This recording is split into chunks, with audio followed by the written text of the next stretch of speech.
Uy, Meg! Quezon City. This is May Mendoza from the City of Stars, Star City. Uy, Meg! Quezon City. Welcome back mga kaaldab. Ito na naman po ang inyong lingkod, si Mr. Destiny. At magbibigay po tayo ng pinakamainit na update po ngayon sa social media mga kaaldab. Ito yung pinaka-latest na kung saan nga po mga kaaldab. Trending na naman po si Alden Richards, for the record lang po. Di po ba? Ito yung sinasabi ko na kapag nag-trending si Mengay, sinusundan agad-agad ni Alden Richards. Ito yung kagandahan nyo po mga kaaldab sa channel ni Mr. Destiny. Tapos ang post nga po ni Alden na talagang mapapaisip ka, di po ba? Ito yung ebidensya at resibo mga kaaldab na kumbaga kapag nag-post si Mengay, gumaganti po si Alden Richards. Nagkataon nga lang po ba na segundo lang po o minuto lang po, kumbaga 2 minutes lang pagkatapos may ibabato na post sa Instagram. Kaya nga sinasabi natin, nagkakataon lang po ba to o talagang sinasadya na nga po ba nila? Marami kasing mga komento, marami nagsasabi, maraming kumbaga haka-haka na keso ganito, keso ganon, di po ba? Sabi ko nga po sa inyo, relax lang po tayo. Maging matatag, maging kampante. Sa dami po kasi ngayon na nagsasabing nagbibigay ng mga update base po sa mga nakakalap nating impormasyon.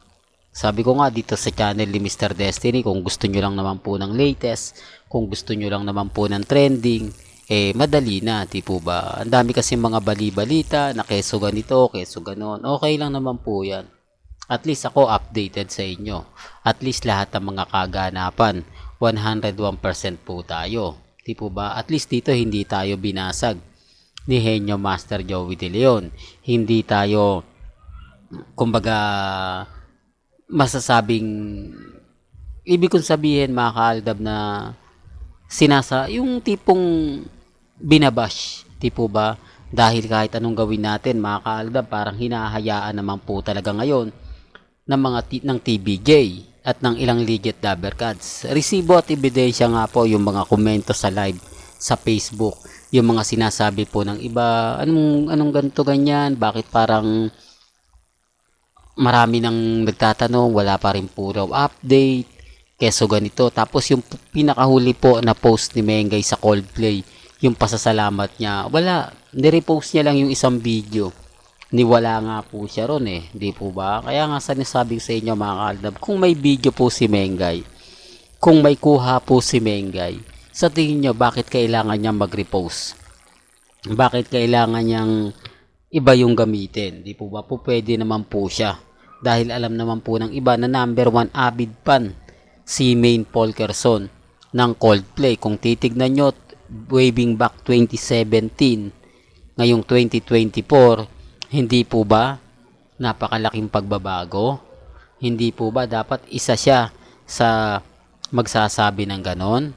Hindi, para lang klaro, para lang po sa kaalaman ng lahat, para lang po sa mga dumadaan at bumibisita sa atin. Ako naman po pagdating sa punto na ganyan, lagi naman po tayong updated, lagi naman po tayong nagbibigay ng mga kaganapan. Sabi ko nga po sa inyo, relax ka lang, kampante ka lang. Sa dami po ng mga naglalabasan ngayon sa Instagram, sa Twitter, sa Facebook, depende na lang po yan kung ano yung sasabihin nila, depende na lang po yan kung ano po yung makakalap nila. Di po bang importante lang naman po sa akin mga kaaldab yung ganap, kung ano yung latest, kung ano yung trending, kung ano yung pinag-uusapan, di po ba? Tapos sasabihin nila, hindi, fake news yan si Mr. Destiny, lahat ng sinasabi niyan hindi totoo, lahat ng mga balita niyan walang katotohanan, di po ba? Yun lang naman po yung sinasabi ko at lagi ko pong paulit-ulit na ina-update. Depende na lang yan sa mga magre-react,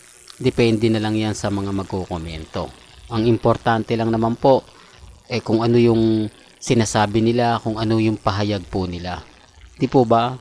Kaya nga po kita nyo naman lahat, napakaraming update, napakaraming ganap, kapag kasi Mr. Destiny basag po sila. Hindi po sila makagawa ng mga update na nakakakilig, nakakatuwa, di po ba? Kaya nga po sabi ko sa inyo, dito po pagdating sa channel ni Mr. Destiny, 101%, di po ba?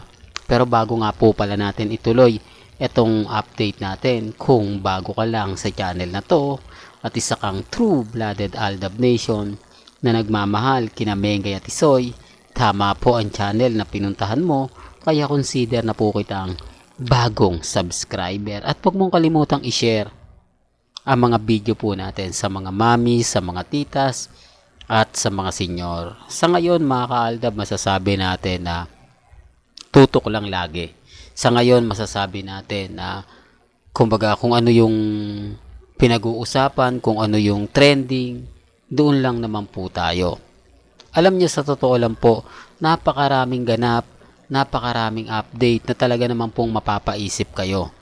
Sa mga nagsasabi ng fake news ako, sa mga nagsasabi na hindi totoo yan, Mr. Destiny, lahat ng sinasabi mo, wala pong problema. Ang importante po sa akin, yung mga nangyayari, mga nagaganap, yung sinasabi ng iba, komento ng iba. Maging matatag lang po tayo, maging kalmado at maging kampante. Sa dami po kasi ng mga sinasabi po nila, sa dami po kasi ng mga update nila, relax lang. Ngayon sa totoo lang po, pag ako nagbibigay ng ganap, nagbibigay ng mga update sa mga mamis, maraming tuwan-tuwa, maraming sumisilip, maraming nagsasabi, salamat Mr. Destiny, patuloy mong nagbibigay ng mga ganap, kung ano pa yung pinaka-latest. Sabi ko nga po sa inyo, dito pa lang po sa video na to, po pwede na tayong basagin ni Henyo Master Joey De Leon eh. Pwede na niya ng banata ng Aldab Nation. Pero hindi. Sabi ko nga po sa inyo, si Alden po, malaki ang respeto sa TBJ. Ganun din naman po yung TBJ. Alam din ng TBJ kung papaano i-handle ang isang sitwasyon. Di po ba? Ngayon naghahanap po talaga sila ng yung maggagawa ng bagong record. Yung kumbaga record na sa kanila mo lang talaga manggagaling. Sabi ko nga po sa yung AI family, hindi talaga siya maganda. Although trending po yung AI. Pero hirap eh. No? Hirap po talaga. Sabi nga po ng iba, palitan na yung segment na yan. Gawa na lang ng bago. Kumbaga total matalino naman po at maano si Hey. Hirap na rin po sila kasi nga po, sabi ko nga po sa inyo, pag nakikita mga lolas, di po ba, maraming mga komento, maraming sinasabi, maraming pahayag. Kaya nga po, kitang-kita nyo naman po kung gaano nga po ba talaga ka lapit, kung gaano nga po ba talaga ka tindi. Di po ba, pagdating sa social media. Sabi ko nga po sa inyo, may mga bagay-bagay nga po na mahirap nga po talagang mag-react at magkomento. Kaya nga po kita nyo, kung titignan nyo, kampante lang po si Mr. Destiny. Real talk mga ka-Aldab, hindi po tayo magpapatinag. Ano man po yung mangyari, kumbaga ano man po yung ipakalat nila, okay lang yan. At least lahat ng mga ganap natin, 101% po tayo. Well, hanggang dito na lang po ang ating latest updates. Kaya kung gusto nyo pa po ng pinaka-latest at sariwang update, abay tumutok lang po kayo dito po sa channel ni Mr. Destiny para updated po kayo sa mga latest at sa mga bagong video po na ilalabas po natin maya-maya lang. Hanggang sa muli, salamat po sa panonood at pakikinig.